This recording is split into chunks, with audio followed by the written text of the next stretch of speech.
In the small village of Ami lived Okwe, the village entertainer. Everyone loved his music and dancing, and the whole village would cheer whenever he came around. His talent brought joy to many, yet behind the laughter he created, there was a deep sadness in his heart. Okwe had a secret: he was impotent. At 35 years old, the pressure to marry weighed heavily on him. In his village, it was expected that men of his age should have a wife and children. But for Okwe, his condition was a source of shame, and he couldn't bring himself to share his predicament with anyone. Some villagers would tease him for being unmarried, unaware of the pain their words caused him. Determined to find a solution, Okwe decided to embark on a journey, seeking a remedy for his condition. In his absence, the village was not the same. The music stopped, and the laughter faded as everyone began to miss the entertainer who once brought so much joy to their lives. Okwe set out at dawn, carrying only a small bag of provisions and his flute, the instrument that had brought so much joy to others but could no longer comfort him. As he walked through the forest surrounding Ami, he thought of the village, his friends, the familiar paths, and the festivals where he danced without a care in the world. But now, his path led him into the unknown, in search of a cure to restore both his body and spirit. After days of walking, Okwe reached a neighboring village where he heard of a powerful healer who lived deep in the mountains. This healer, they said, was known for curing ailments of the body that no one else could. Hope sparked in Okwe's heart for the first time in years, and he continued his journey with renewed determination. The path to the healer's cave was treacherous. The mountains were steep, and the weather was unforgiving. Cold winds howled through the trees, and rain soaked Okwe to the bone. Still, he pressed on, each step filled with the hope of reclaiming the life he longed for. One night, as Okwe rested under a large tree, he encountered an old traveler who shared the warmth of his fire. The man looked at Okwe with wise eyes and asked, "What brings you to this lonely path, my friend?" Okwe hesitated but finally confided in the old man, revealing the shame and sadness that had haunted him for years. The traveler listened quietly, then spoke in a calm, soothing voice. "Your journey is more than just a search for physical healing, Okwe. To find true peace, you must also heal your heart." Confused but grateful for the man's words, Okwe continued his journey the next morning. The old traveler's message echoed in his mind, but he was too focused on finding the healer to ponder it for long. After weeks of travel, Okwe finally stood at the entrance of the healer's cave. Inside, the air was thick with the scent of herbs and incense. At the far end of the cave, sitting by a small fire, was the healer, a tall, serene woman with piercing eyes.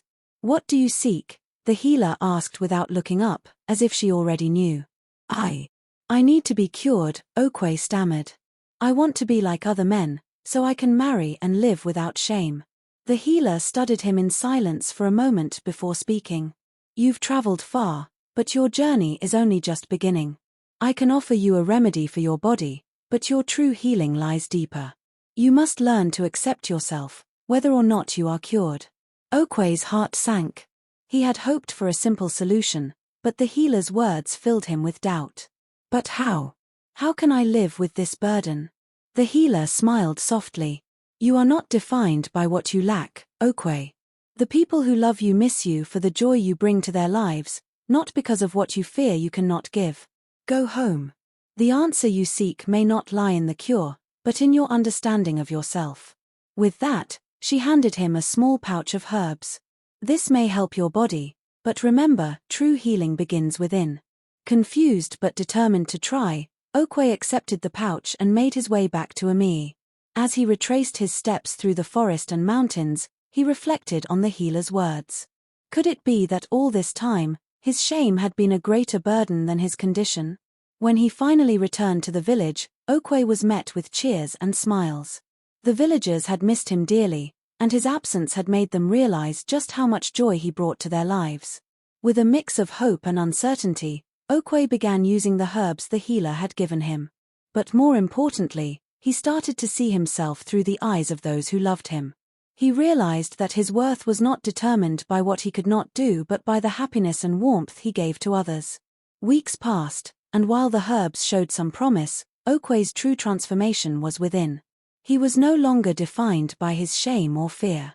In time, He found a woman who loved him for who he was, his music, his laughter, and the kindness in his heart. Together, they built a life filled with joy, and Okwe came to understand the true meaning of healing. And so, the entertainer who once set out to fix what he thought was broken, returned home to find that the greatest adventure of all was learning to accept and love himself. With his new companion, Ada, Okwe felt that life had become sweet again. For the first time in years, he felt seen and accepted. Ada's laughter, her warmth, and her presence made him believe that his journey toward healing had been worth every step. In her company, Okwe began to dream of a future filled with happiness and peace. But as their bond deepened, Okwe, in a moment of vulnerability, confided in Ada the one thing that had haunted him for years, the fact that he was once impotent. He had never shared this secret with anyone outside of the healer, but with Ada, he felt safe. Surely, she would understand and guard his secret with care. However, Okwe's trust was misplaced. Without realizing the weight of her words, Ada mentioned this to her family during a casual conversation. What seemed like innocent gossip quickly spiraled out of control. Ada's family whispered the story to neighbors, who in turn spread it to others. Within days, the entire village was buzzing with the revelation that their beloved entertainer had once been impotent. The whispers became unbearable. Okwe could feel the eyes on him, hear the murmurs behind his back. The shame he thought he had left behind now engulfed him once more. People no longer greeted him with the same warmth. Instead, there were smirks and judgmental stares. The once comforting village of Amii felt like a prison of shame and ridicule. Devastated, Okwe couldn't bear to face the villagers any longer. He packed a small bag and fled in the dead of night, leaving no trace behind. His heart was heavy, filled with sorrow and betrayal. He couldn't believe Ada, the one person he had trusted, had allowed this to happen. He wandered aimlessly, unsure of where to go, but determined never to return to the village that now saw him as a shadow of his former self.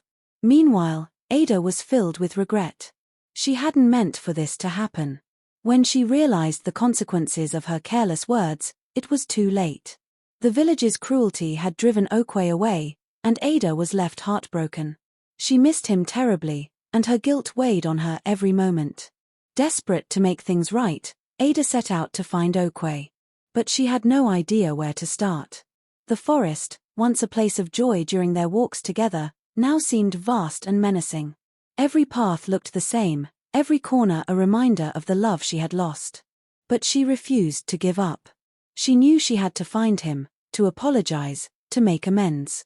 And so began Ada's journey, a new adventure filled with uncertainty and the hope of redemption.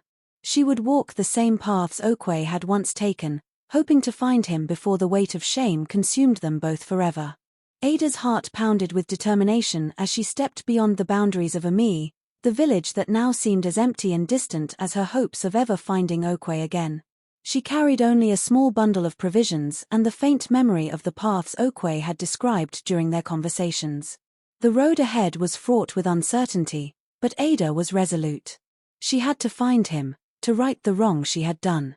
Days turned into weeks as Ada wandered through forests and across hills, stopping in every village she passed, asking if anyone had seen a wandering musician.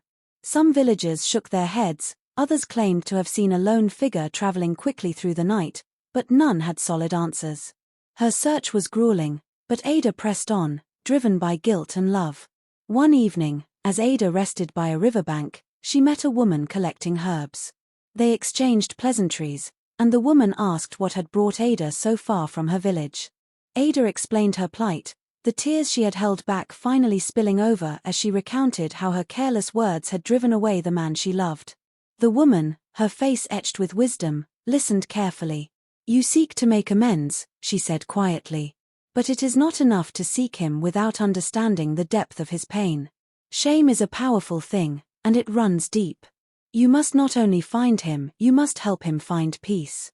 Ada was startled by the woman's insight but nodded in agreement. "How? How can I bring him peace when I've caused him so much pain?" she asked. The woman, who introduced herself as Neka, smiled gently. "Healing takes more than words, my dear. You must walk beside him, not just in apology but in understanding. He must see that his worth is not tied to his past. With renewed hope and the wisdom of Nekka's words in her heart, Ada continued her journey. Nekka had given her a direction toward the mountains, where many seeking solitude and healing went to reflect. Ada believed it was the kind of place Okwe might have fled to, seeking peace away from the cruel whispers of the village. Meanwhile, Okwe had indeed found refuge in the mountains, in a small, quiet clearing where he could hear nothing but the wind through the trees and the occasional call of birds. He spent his days in silence, playing his flute not for an audience, but for himself, trying to make sense of his emotions. The melodies that once brought joy now carried the weight of his sadness and loneliness. In the quiet of the mountains, Okwe had hoped to escape the shame that had driven him from his home, but it clung to him like a shadow.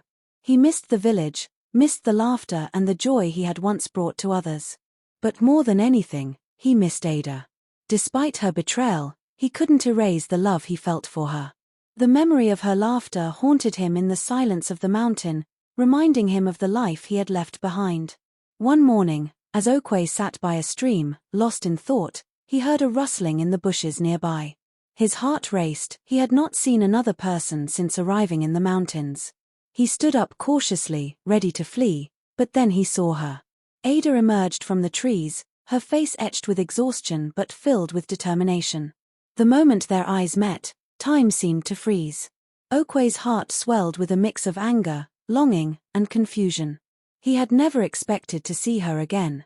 Ada, his voice was barely a whisper, thick with emotion. She approached him slowly, tears already forming in her eyes. "Okwe, I'm so sorry," she began. "I never meant to hurt you. I was careless, and I can't take back what I did. But I'm here now because I love you. And I will keep walking this journey with you, no matter how long it takes, until you find peace." Okwe was silent for a long moment. The pain of betrayal still stung, but seeing Ada before him, worn and weary from her search, he couldn't deny the depth of her regret and love. The words of the healer echoed in his mind, "True healing begins within." He realized that perhaps forgiveness, both of Ada and of himself, was the first step toward healing. Finally, he spoke. "I don't know if I can ever forget what happened, Ada. The shame, the hurt, it's still here." He touched his chest. "But I miss you too. And I don't want to be alone anymore." Tears streamed down Ada's face as she nodded. "We don't have to be alone, Okwe. We can heal together." And so, Okwe and Ada began a new journey, not one marked by running from shame, but by seeking understanding and acceptance. Together, they returned to the village of Ami, not to escape their past but to face it head-on. The village, having missed Okwe's music and warmth, welcomed them back. The whispers died down as the villagers saw the strength in Okwe's return, and with time, the shame that had once consumed him began to fade. Okwe returned to his music, and Ada stood by his side, a reminder that love and forgiveness can overcome even the deepest wounds. Their adventure had transformed them both, teaching them that healing isn't just about curing the body, it's about mending the soul. And thus, their new life began not without challenges, but with a bond stronger than before. Together, they would face whatever came their way, knowing that their greatest adventure was learning to love and accept themselves and each other.